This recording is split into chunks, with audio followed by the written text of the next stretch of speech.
Bonjour à tous. Donc je vais mettre aujourd'hui plutôt ma casquette de référent qualité pour essayer de vous donner un petit aperçu rapide des exigences, donc en termes d'organisation et réglementaire, pour réaliser de la thérapie cellulaire au sens large et puis un peu plus spécifiquement dans les maladies auto-immunes. Donc pour situer un petit peu le sujet, les thérapies cellulaires, c'est pas compliqué, c'est tout ce qui n'est pas du produit sanguin labile. Donc, dans les maladies auto-immunes, nous avons d'une part les greffes de cellules souches, donc les autogreffes qui sont utilisées depuis 30 ans maintenant dans les maladies auto-immunes et donc qui dépendent de la réglementation tissu et cellules. Et donc, depuis quelques années maintenant, des médicaments de thérapie innovante qui se sont développés. Donc, c'est des médicaments qui sont basés sur des cellules, des tissus, des gènes avec des modifications ou sans modification, mais qui ont une fonction différente chez le donneur et chez le receveur, qui sont donc à ce titre des médicaments, avec une réglementation spécifique. Donc on retrouve dans ces médicaments, d'une part, les cellules stromales mésenchymateuses, qui sont des médicaments de thérapie cellulaire, qui sont testés depuis plus de 15 ans dans les maladies auto-immunes. Et donc d'autre part, depuis très peu de temps, les CAR-T-cells, qui sont certes des cellules, mais qui sont des médicaments donc, de thérapie génique, puisque c'est la modification du gène qui est responsable de l'activité de ces CAR-T-cells. Et donc, selon la réglementation, leur statut et leur ancienneté, et les risques de toxicité qui sont associés à ces différentes thérapies cellulaires, du coup, il y a des organisations qui sont différentes et qui sont plus ou moins complexes selon le cas. Donc là, on va passer rapidement sur les autogreffes de cellules souches. Ça, vous connaissez tous ça par cœur, je pense. Donc vous avez l'indication chez un patient, bilan pré-greffe, la validation en RCP, mobilisation avant collecte des cellules souches, la chimiothérapie de conditionnement et la réalisation d'autogreffe avec le suivi par la suite. Donc pour réaliser correctement ce circuit, on a besoin de nombreux intervenants. Donc les spécialistes de la maladie, bien sûr, qui vont travailler en partenariat avec un hématologue. C'est vraiment le point qui est important dans ce circuit, et avec beaucoup de services support, donc la pharmacie pour la chimiothérapie, la phérèse et la thérapie cellulaire pour le recueil des cellules, énormément d'autres spécialistes qui sont impliqués, beaucoup d'équipes de support, comme vous pouvez le voir là sur la droite. Donc il y a énormément de monde, et le point qui est vraiment important, c'est que c'est vraiment des équipes pluridisciplinaires qui doivent travailler main dans la main pour pouvoir planifier précisément chacune de ces étapes et respecter les délais qui sont requis et pouvoir amener le patient jusqu'à la greffe. Donc pour réaliser ces autogreffes, ça a été dit juste avant la pause, les recommandations donc, européennes et françaises préconisent la réalisation des autogreffes pour les maladies auto-immunes dans des centres qui sont autorisés pour les allogreffes avec une autorisation européenne JACI. Donc pour avoir cette autorisation pour réaliser les allogreffes, alors on a des autorisations ARS qui sont spécifiques, qui sont conditionnées à pas mal de critères. Donc il faut des unités spécifiques, il faut avoir de la réanimation, il faut avoir une autorisation de traitement du cancer, donc avec une pharmacie qui est capable de préparer de façon centralisée des chimiothérapies.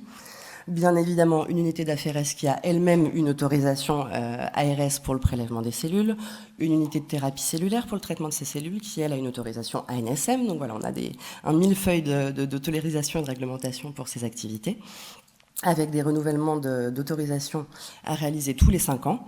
Et ces activités qui sont à déclarer donc annuellement à l'agence de biomédecine, qui sont contrôlées, qui sont surveillées, et puis toutes ces données qui sont aussi saisies dans des registres. Donc une très grande importance du data management dans cette activité.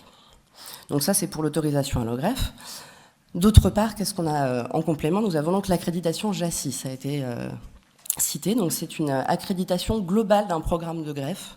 C'est vraiment sur l'ensemble du processus, donc ça inclut la partie clinique, la partie prélèvement et la thérapie cellulaire, et ça va évaluer le fonctionnement global de l'ensemble de ce système et de ses interactions, avec vraiment un accent sur le management de la qualité. Donc il faut des procédures qui soient définies, applicables pour chaque étape. Il y a un accent sur la compétence et la formation du personnel, des indicateurs spécifiques de fonctionnement et de performance pour pouvoir évaluer son activité. Toutes les interactions entre les équipes qui doivent être définies, conventions si nécessaire. Donc voilà, c'est une organisation très stricte qui est assez lourde aussi, mais qui est gage du coup d'amélioration de la qualité, d'harmonisation aussi des pratiques et donc d'amélioration de la prise en charge pour les patients. Donc cette accréditation est obligatoire dans de nombreux pays européens, pour les allogreffes et pour les autogreffes. Elle n'est pas obligatoire en France, mais elle n'est officiellement pas obligatoire, mais elle est prise en compte par la totalité des instances qui évaluent nos activités. Et donc elle est absolument indispensable au final pour les centres d'allogreffe, et la totalité des centres d'allogreffe en France sont accrédités JACI. Donc c'est une accréditation qui est renouvelable tous les 4 ans.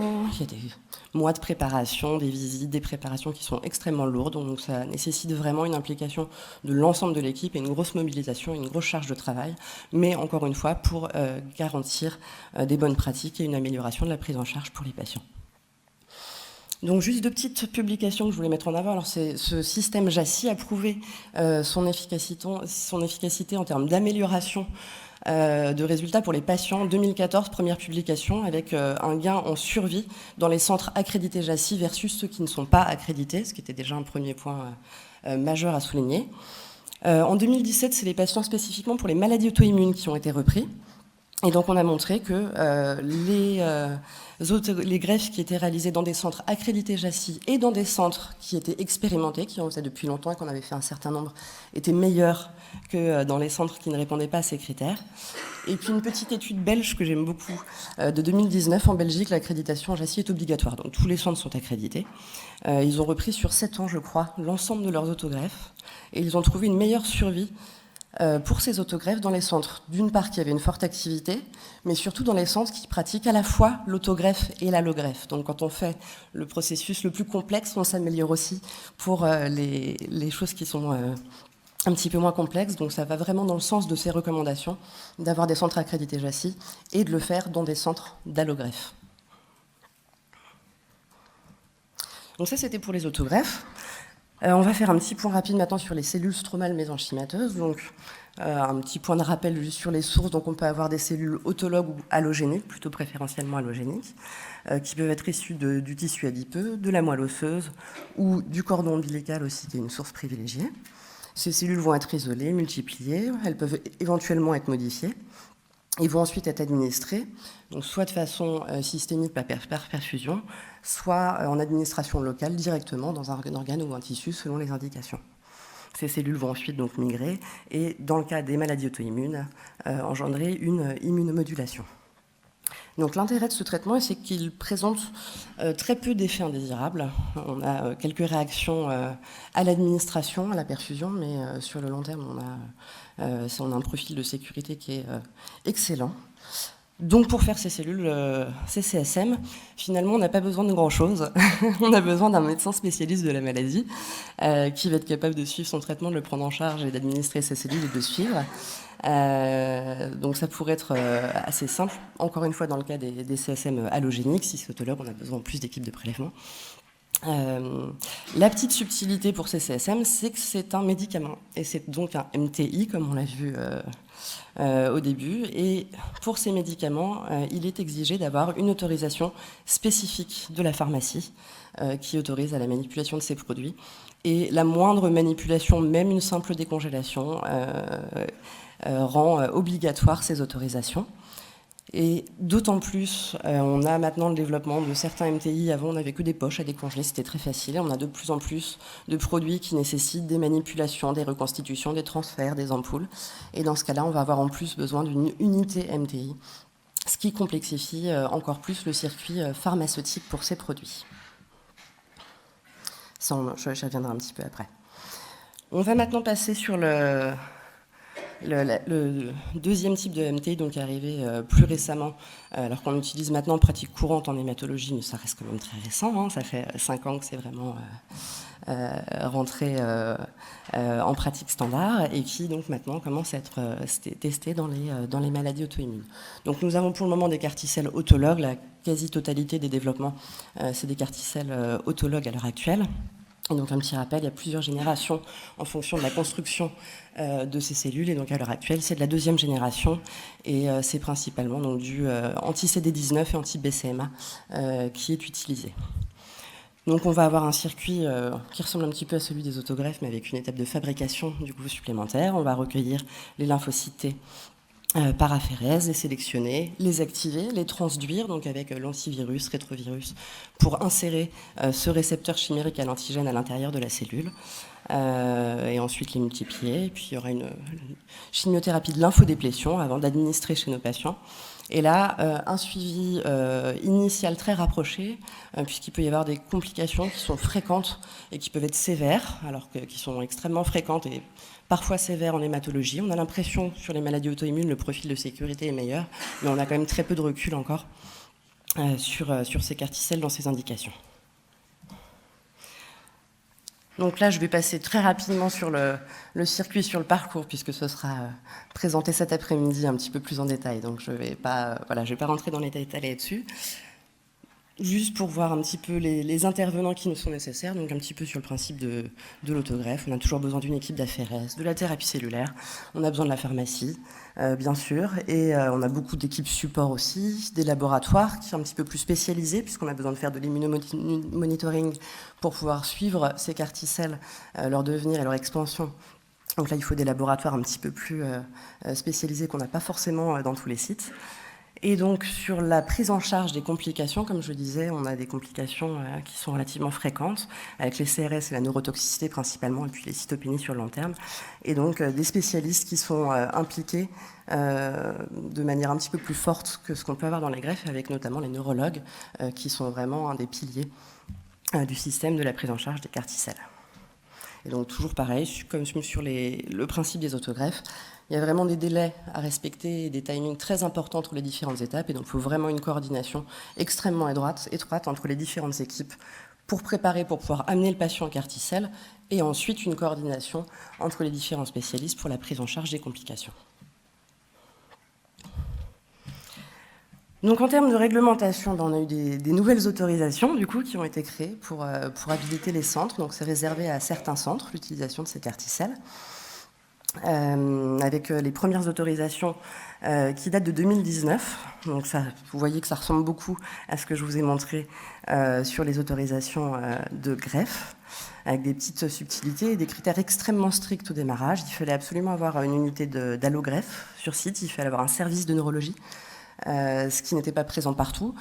Et ce qui a limité le nombre de centres pouvant être ouverts sur cette activité initialement, et ce qui a conduit donc à des dérogations, puisqu'il y a certaines régions avec des gros bassins de population qui ne disposaient pas de ces installations à proximité, donc notamment le CHU de Dijon, par exemple, qui ne réalise pas d'allogreffe, mais qui a été un des premiers centres accrédités pour les carticelles pour pouvoir permettre l'accès à ces thérapies dans cette région. Donc il y a eu plusieurs moutures de cette réglementation qui a évolué.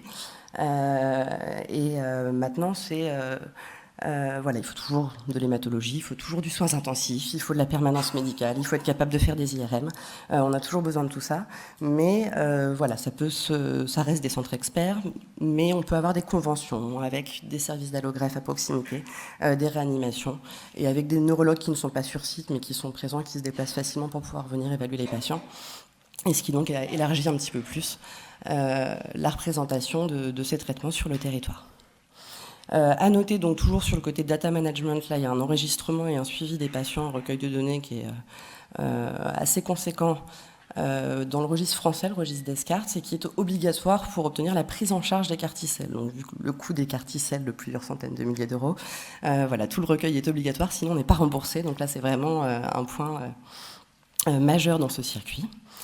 Et donc vous voyez, première autorisation fin 2019, ça fait moins de 5 ans, on doit en être à la 6e ou 7e révision de cet arrêté, avec déjà un dossier d'autorisation initiale et 2 dossiers de réévaluation ARS en 5 ans. Donc voilà, ça bouge beaucoup, c'est très chronophage et ça bouge beaucoup, c'est en pleine évolution.